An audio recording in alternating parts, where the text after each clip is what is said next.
Whether you've been messaging with someone for a while or just getting to know them, video chat is a great way to learn more about each other. If you've never video chatted before, it's super easy to get started and can be set up in seconds on mobile, desktop, or in our app. All you need to do is click the video camera icon in the top right corner of your message with someone. You'll be asked to enable video chat with the member. When the pop-up appears, click the toggle switch. Then you can click Done or Start Call. When you click Start Call, you will have to enable both your audio and your video. Once you do that, you will see a preview of yourself on the screen.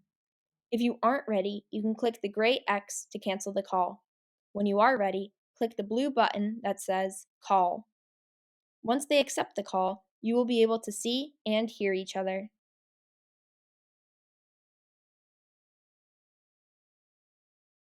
When you're ready to end the video chat, click the red phone button at the bottom right of the window.